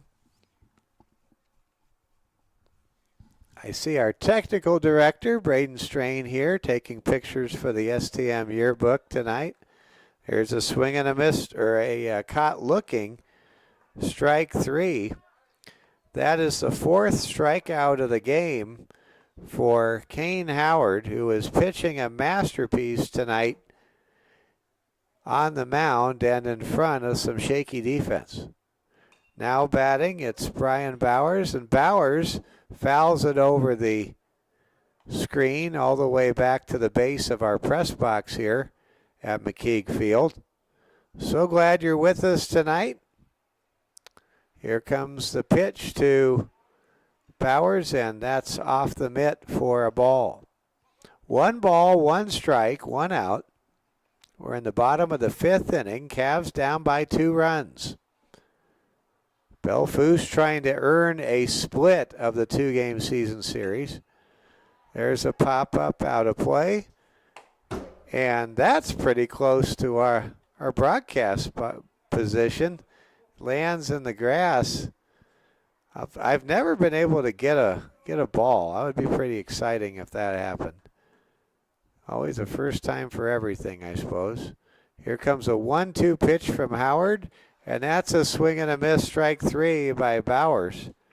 So back-to-back strikeouts recorded by Kane Howard, who has only pitched 64 pitches this evening. By the way, I want to mention the book, closing the book on Brian Bowers. He goes 4 and a third innings and gives up 4 runs and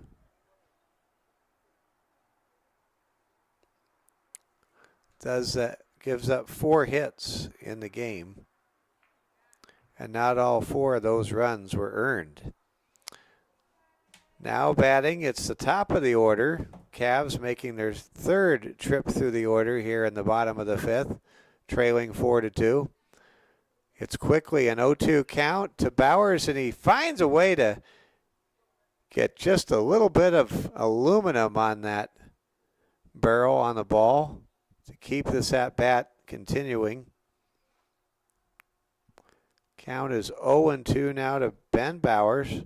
Here comes an outside pitch, and the count goes to 1 ball and 1 strike to Ben Bowers. Bowers waits for the 1-2 offering from Kane Howard, and that ball hit hard to third, handled cleanly, throw to first in time to retire the side, and Kane Howard able to come up with a 1-2-3, bottom of the 5th inning, keeps the score at 4-2. For the St. Thomas More Cavaliers, there were no runs, no hits, no errors, no men left on base, and we go to the 6th inning, and it's Belle Fouche 4, St. Thomas More 2. You're watching the Security First Bank Cavalier Sports Network. Let's go ahead and mention Branch and Vine Mental Health Services. They remind you mental health is not a destination, it's a journey, and you're not alone. Let Branch and Vine Mental Health Services partner with you on your way to improved mental health. And we want to mention that Security First Bank is stepping up to bat for our community, just like the Cavaliers. From dugout to the diamond, Security First Bank is proud to be a part of the home team. Security First Bank member, FDIC. Checking scores from the major leagues. The New York Yankees defeat my San Diego Padres 12-3 at Yankee Stadium tonight. Padres and Yankees will play the rubber match of their 3-game interleague series, a possible World Series preview tomorrow night at 5 o'clock. The Kansas City Royals rally to beat the Chicago White Sox tonight 4-3. I'm told by Steve Ammerman, South Dakota Sportscaster of the Year, that Coach Dornan for Belle Fouche is a big Royals fan. There's a flare caught by Bowers at the Keystone spot for St. Thomas More, and the first out is recorded. Trig Thompson flares a pitch to the second baseman, Ben Bowers, and that's out number 1 here in the top half of the 6th. Now here comes Graham Vanderboom. Vanderboom 0 for 2 tonight, sees the first pitch from Juvie go over for a strike. I don't know what Graydon Juvie can't do. He's just a marvelous athlete, tremendous competitor, and he is so fast you wonder if he's almost in cool Papa Bell territory where he could turn off the light and be asleep before the light goes out. Here comes the 0-2 pitch. That is low for a ball. Cool Papa Bell, legendary Negro League baseball player, and known for his quickness. They say he could turn off his light in his hotel room and be under the covers before it was dark in the room. Of course, I think the way lights worked then is a little different than they work today. Here comes the 2-2 pitch, and it's outside. The count goes to 3 balls and 2 strikes to Graham Vanderboom. Mike Fell with you here at McKeague Field in Rapid City. Privilege and a pleasure to be with all of you tonight. There's a ball lifted to right field.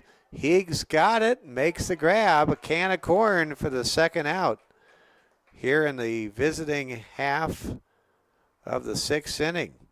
Now Gavin Pearson comes up to bat. Gavin, solid night tonight, 1 for 2 with a run scored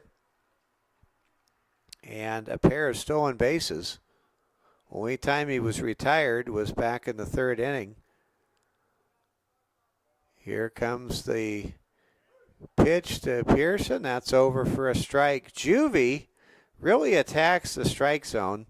One of the things that's encouraging when you think about the regionals coming up, there's a foul ball. Is it playable? Nope, it's going to drop outside the running distance of Rush Turner down the left field line. One of the things that's encouraging is you look at the Cavaliers bullpen, and when you have Giacometto and Juvie firing bullets behind Bowers and Turner, you've got the guys you need to win 2 games when you have to in single elimination regional baseball.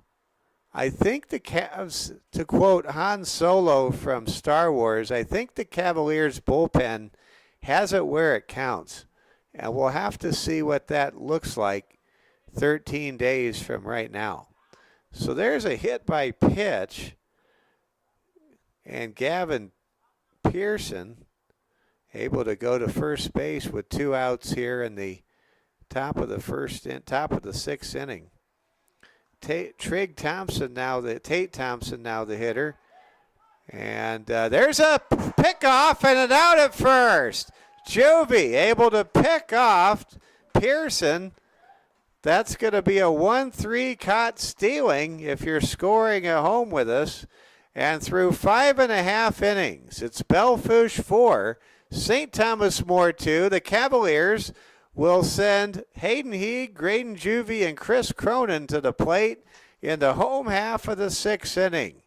You're watching Security First Bank Cavalier Sports Network coverage of St. Thomas More versus Belle Fouche tonight in Black Hills Conference Baseball.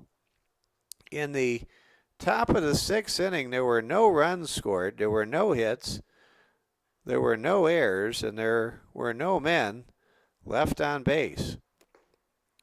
Well, this has been a low-scoring game, a well-pitched game, not always a well-defended game.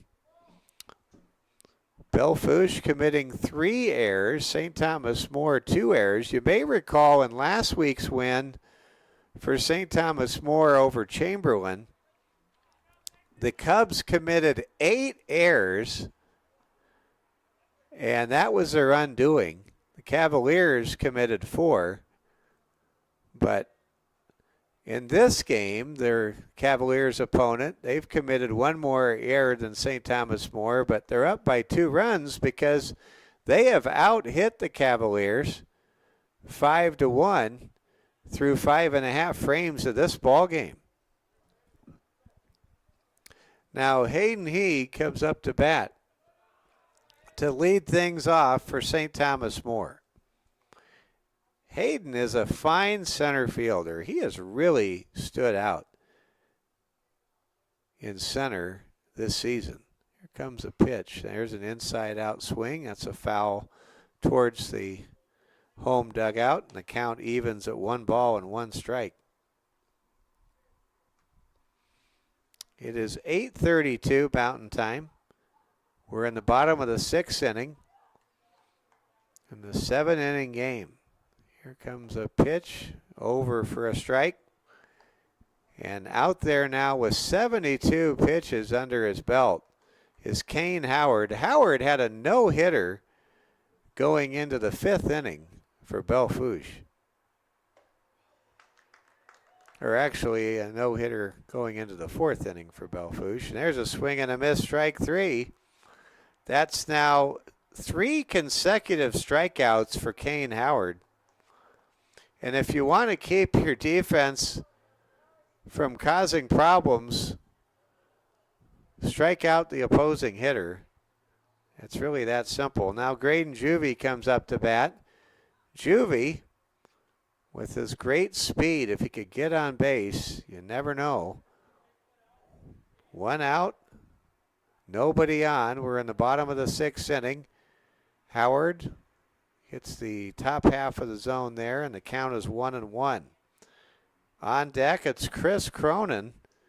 Cronin, who nearly hit for the cycle in the season opener against Home Springs, against Hot Springs. He's 0 for 2 tonight. Would love to get a crack at Howard a third time, you would think. Here comes the 1-2 pitch from Juvie. And the count remains at 1 ball and 2 strikes. Graydon Juvie this evening.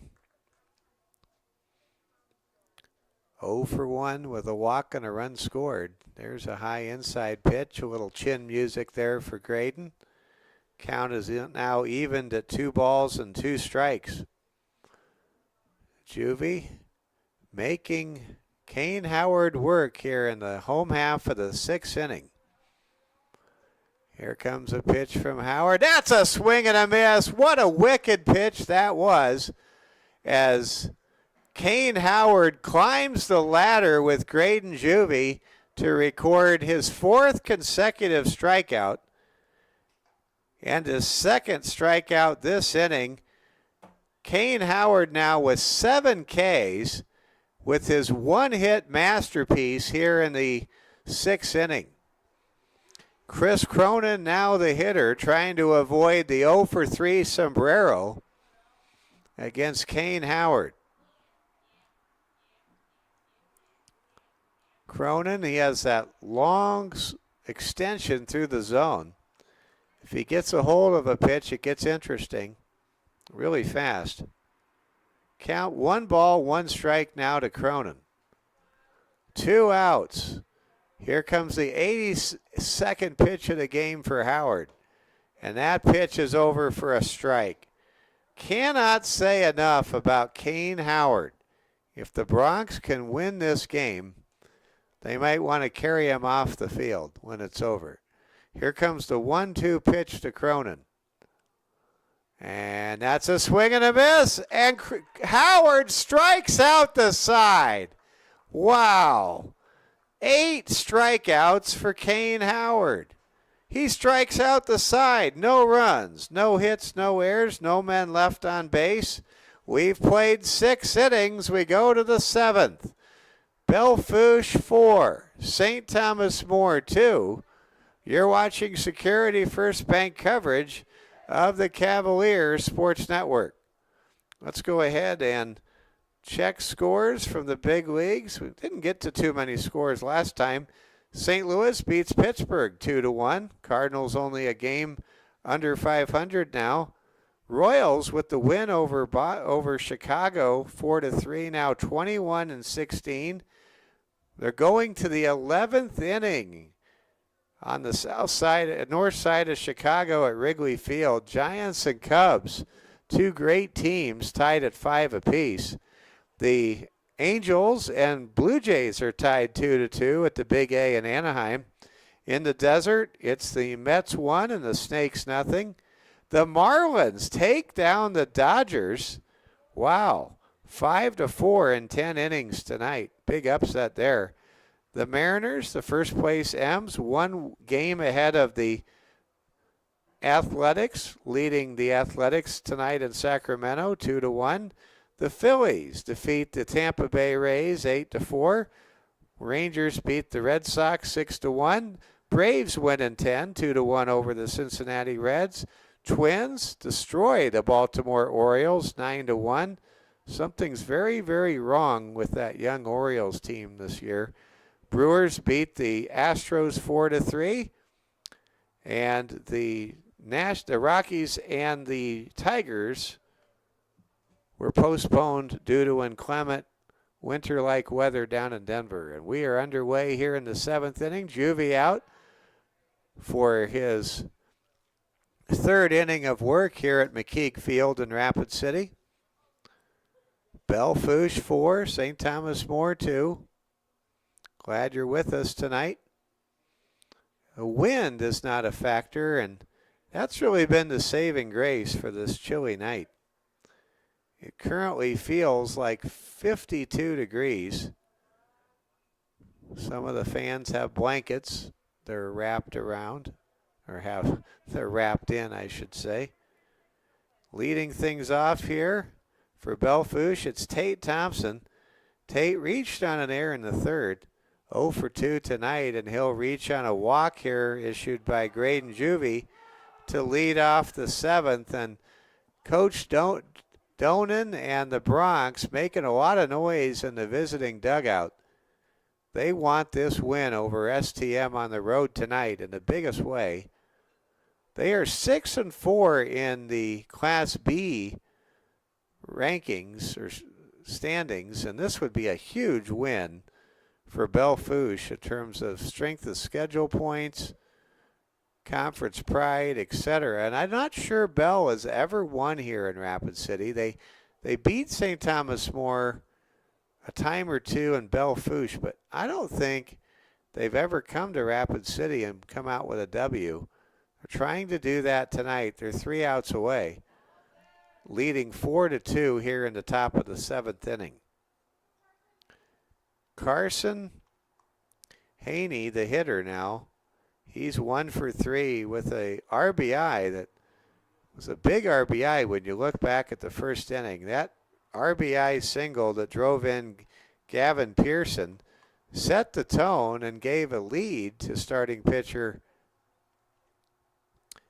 Kane Howard earlier tonight. Here comes the pitch to Carson. He jumps back out of the way. Count goes to 2-1. Want to give congratulations to all the Belle Fouche seniors, including some of the players on the field here, and Jet Jensen and many others. Thanks for the memories. We've had Belle Fouche against St. Thomas More in football, girls and boys basketball this year, and baseball. And I think we had a volleyball match too. Count now goes full, 3 balls and 2 strikes to Carson Haney.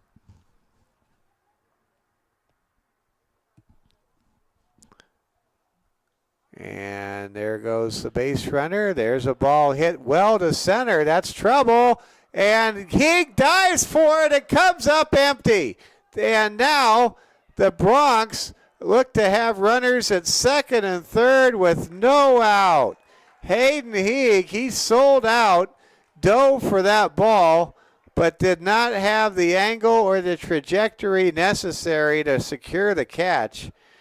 And that will be, I believe, a hit and an error on as Haney able to reach base with a single, advance to second on the E8. And I call it an error because Heeg, if he just had played that conventionally, probably comes up with it on a bounce there. 6 hits now, yet to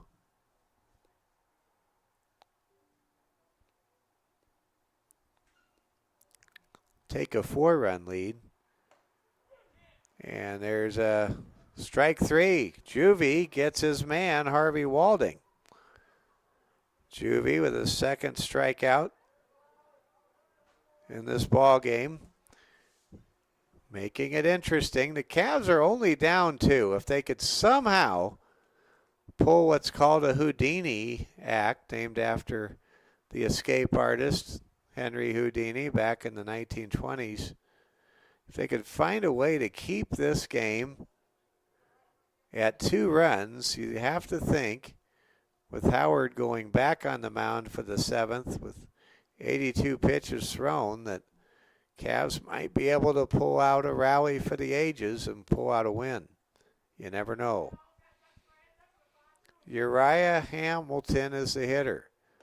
Here comes a pitch from Juvie. It's outside. The count goes to 1-1.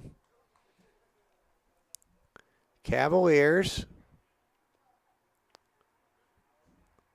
down by 2. Want to keep it that way here in the top of the 7th. On deck for Belle Fouche is Kane Howard. He's a threat to sacrifice. He has shown bunt a few times this evening. Count is 2-1 now to Hamilton. Graydon Juvie, he has fired 34 pitches in relief of Brian Bowers tonight. He's pitched well. Graydon Juvie looks to Isaiah Kwasny, gets his sign. Pitch from Graydon is popped straight up into the air. Who's got it? Bowers makes the catch, and a runner's going to tag. Kwasny can't handle the throw, and there is a big run that scores for Belle Fouche.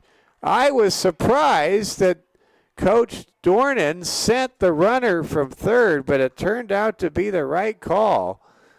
That's going to be a sac fly for Uriah Hamilton. That's his second RBI of the game.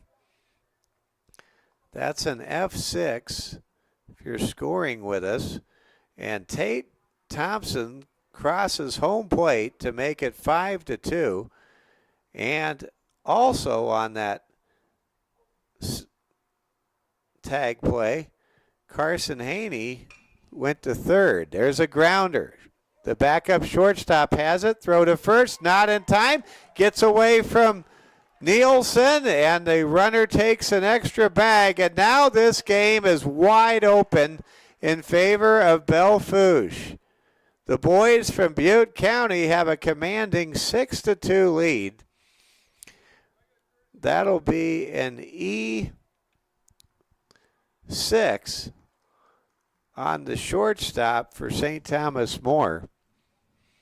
And scoring on the play is Carson Haney. And now it's 6-2 in favor of Belle Fouche.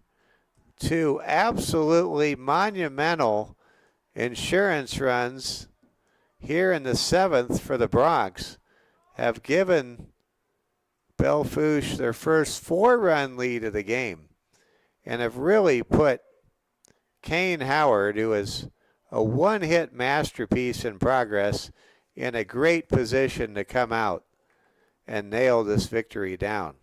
It could be a historic victory tonight. Belle Fouche just really building their baseball program. There's a flare handled by Nielsen for the final out of the inning, but the damage is done. Belle Fouche able to cross 2 men across home plate, scratch 2 men across home plate. They scored 2 runs. They were not all earned. There were a pair of errors. There was one very big hit, and there was 1 man left on base. Through 6.5 innings here at McKeague Field, Belle Fouche 6, St. Thomas More 2. We go to the bottom of the 7th inning. The Cavs looking to pull off yet another come-from-behind rally, but this time against Kane Howard, who has only given up 1 hit to St. Thomas More tonight and who has struck out the last 5 Cavaliers he has faced. You're watching Security First Bank coverage of the Cavalier Sports Network.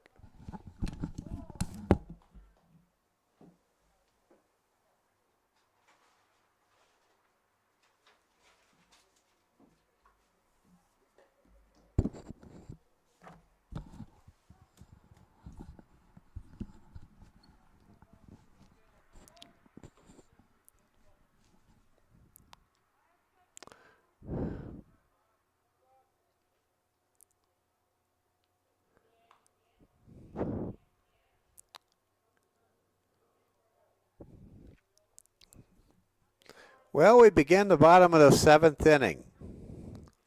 Coming up to bat for the Cavaliers is Rush Turner to start things off against Kane Howard. Cavs need base runners in a big, big way.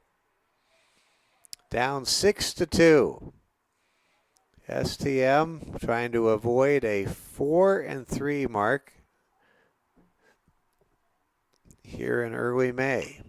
Ball hit hard off the mound, handled by the second baseman. High throw goes over the head of Hamilton at first, and the leadoff man is aboard at second base. So Turner able to get in. Don't know whether to score it an infield single. For sure there was an error on the play. I'm going to give him a hit because I don't think there was any way that that second baseman going right to left was going to make that play at first. So we'll call it a leadoff hit and then a throwing error on the second baseman for Belle Fouche. And the Cavs are in business, open for business, trailing 6-2 here in the home half of inning number 7. Joe Giacometto now the man at the plate. Joe, 1 for 2. He's the only Cavalier to get a hit off of Kane Howard tonight. There's a high pitch outside the zone for ball 1. Joe Giacometto, he was absolute dynamite at third base this evening. Pitcher gets a sign, fires home. Howard's pitch is over for a strike. Count is now 1-1. Joe Giacometto is going to play an important role on the football team when the season comes around. There's a swing and a miss. And that's strike 2.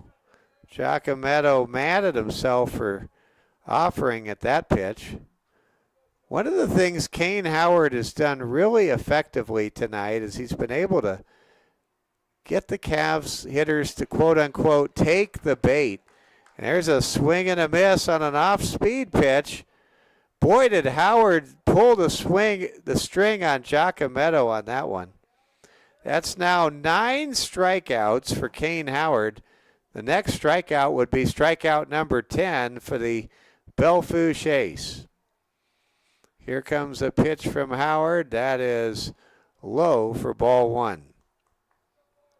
Cole Nielsen, the hitter, with a man at second base and 1 down in a 6-run ball game. Belle Fouche leading St. Thomas More 6-2.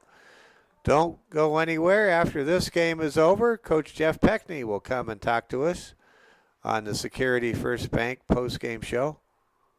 Always great to talk to Coach Peckney no matter what happens.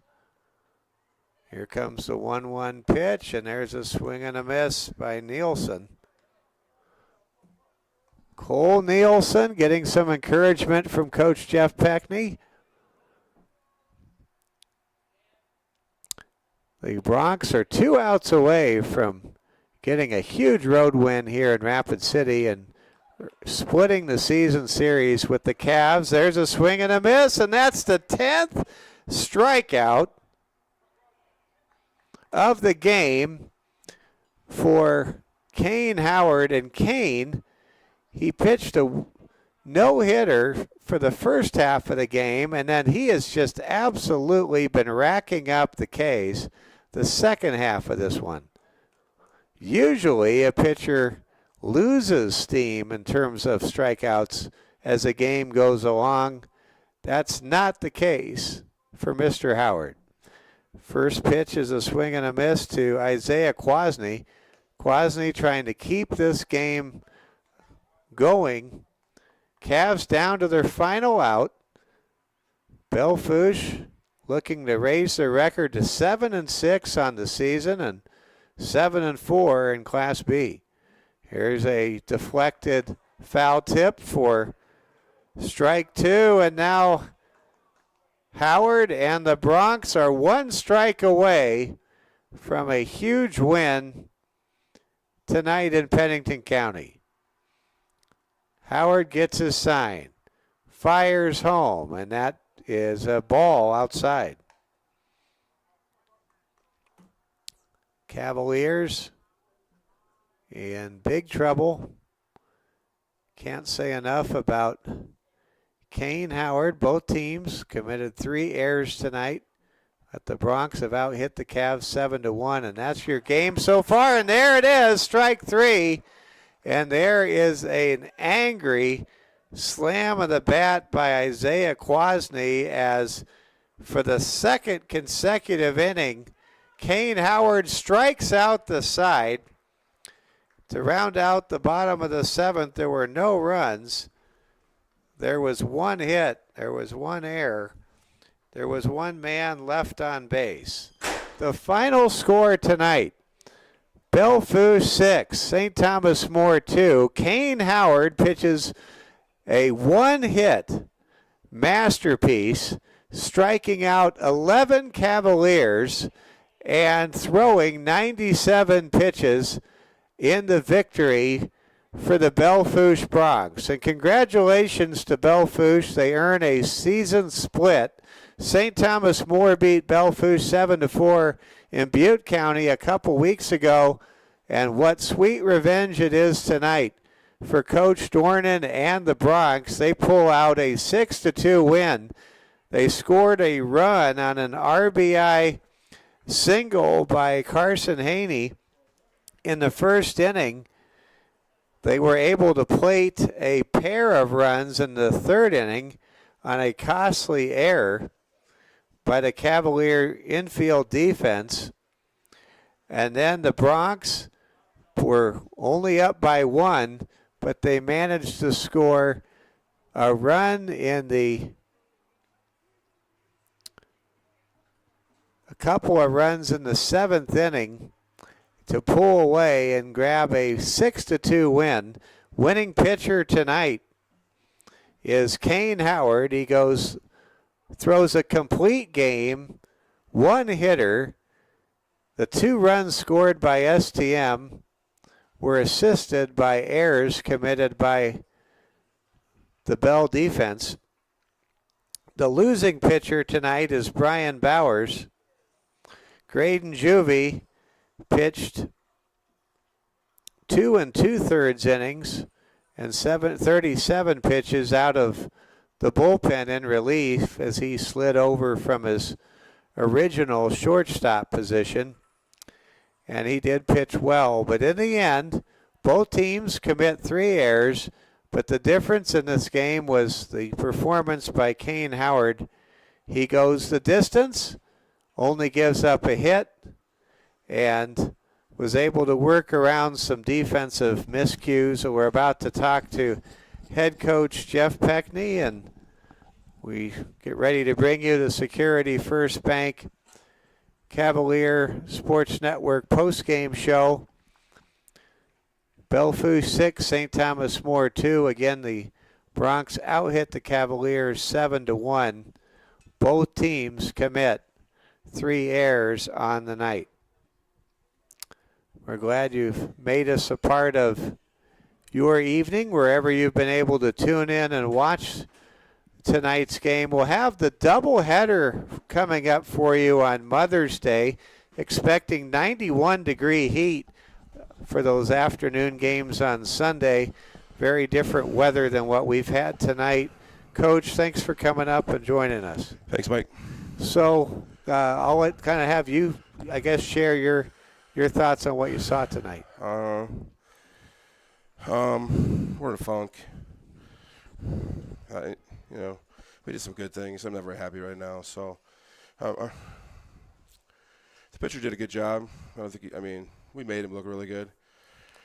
We just didn't have a good approach to the plate. I don't know. Same thing we saw in Gregory. So we hurt ourselves in the field in some innings. Other innings we played great in the field, and then just batting in general tonight. Up and down the whole lineup, wasn't very happy with our approach, and we saw some of the same things in Gregory too. Seemed as though a lot of times Howard, the starting pitcher for Belle Fouche, was able to get guys to swing at either pitches outside the zone or way up high. Is that something a young team does more than a veteran team, or is it just what happens when you're in a funk, as you said? We're just in a funk, I think. not every, you know, you see the first at bat, and you got to give him a little leeway there because you haven't seen the guy. But then you got to make adjustments as you're going, right? You can't watch the third strike. You can't take a 2-1 count, swing the ball over your head. I mean, just the little things, and we're not getting the consistency at the plate like we should each and every at bat. And if we don't do that, that's it's tough to win ball games against teams that play pretty good defense, and they definitely played better tonight than they did against us last Tuesday when we beat them down in Belle. So I give them credit. They cleaned some things up. We made some key errors in a few innings, but again, we scored 2 runs. You're not going to win many games doing that. So, yeah. But we got to find the offense. The last 2 games have been pretty similar. Made a few errors. Can't hit the ball very well, and you're not going to win many games, especially in our region. Yep. So in 2 nights from now, you go down to the Southern Hills. You got a couple of games against Custer and Hot Springs. Maybe that's an opportunity for the bats to come alive again and kind of get out of this. Yeah, get out of this funk. We're gonna try to do some fun tomorrow or something. We got to figure something to do something different tomorrow, and we just got to come alive. That's all it takes, right? One game where you're seeing things, and we've been inside, we've been hitting. I feel like we've been putting the work in. Just haven't been seeing it here a little bit lately, but we're not gonna give up, and we'll keep at it, and we haven't put a real full game together this year, Mike. So it's still there, and you can.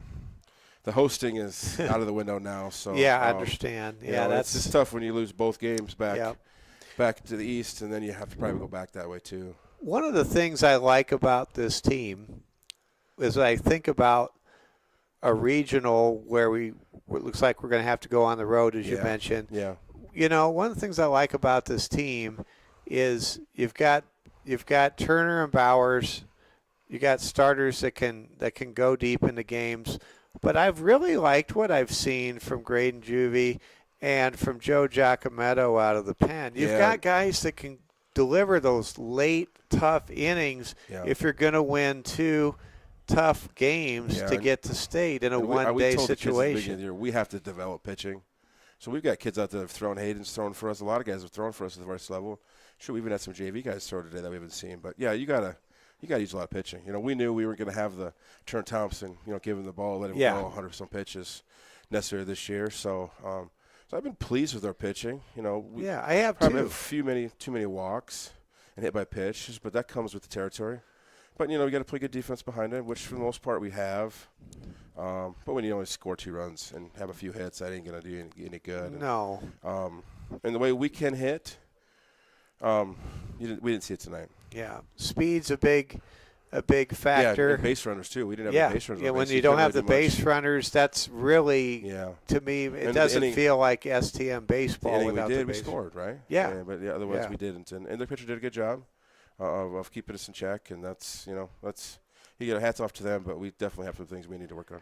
Coach Jeff Peckney, so on Sunday we were excited to add both games to our broadcast coverage plans. We're going to be right back here. I've seen a forecast. It says 90s. You might need some. It's going to be hot. Yeah, you might need a fan or something. Yeah, I don't. I'm going to be. A good game. I'll probably be wearing shorts and wearing my Padres jersey on Sunday. So more power to you. Hey, every other year we host Platte and Lead in a triple header, and you're starting to see more and more of that across the state. And we're going to try to push for that the next few years because there's a lot of teams that lose games because of weather. Yeah. And they can make them up. So if we do that, it is a tough on JV teams, but I think we can maybe do that for them too. So you're starting to see more of that. We're doing the same thing. We go to Hot Springs. And they call those like triangulars, don't they? And wrestling. If it's good enough for wrestling, it should be good enough for baseball. So, you need to develop pitchers, and that's, we get to the region, that's what it is, right? Yeah. We win 2 games anyway. So absolutely. So it's good for us to practice it. So you're seeing more of that, and I think that's a good thing. I think it is too. Coach, thank you as always for coming up. We will see you on. You bet. Thank you. It's a pleasure, and I'll see you on Mother's Day. All right. Thank you. That's head coach Jeff Peckney. Our final score this evening here at McKeag Field tonight: Belle Fouche 6, St. Thomas More 2. Cavaliers fall to 4-4 on the year. And as you heard Coach Jeff Peckney say, the prospect of hosting a regional here at McKeag Field is now off the table. St. Thomas More will battle in a doubleheader in the Southern Hills against Hot Springs and Custer on Thursday. Then we will be back here on Mother's Day for a pair of games, a Mother's Day doubleheader. 90-degree heat is the forecast, and we will be doing all we can to stay cool as the Platte Geddes Honkers play St. Thomas More at 3 o'clock in the afternoon in the heat of the day. And then Lee Deadwood, the Gold Diggers, will face the Cavs after that game's over around 5 o'clock.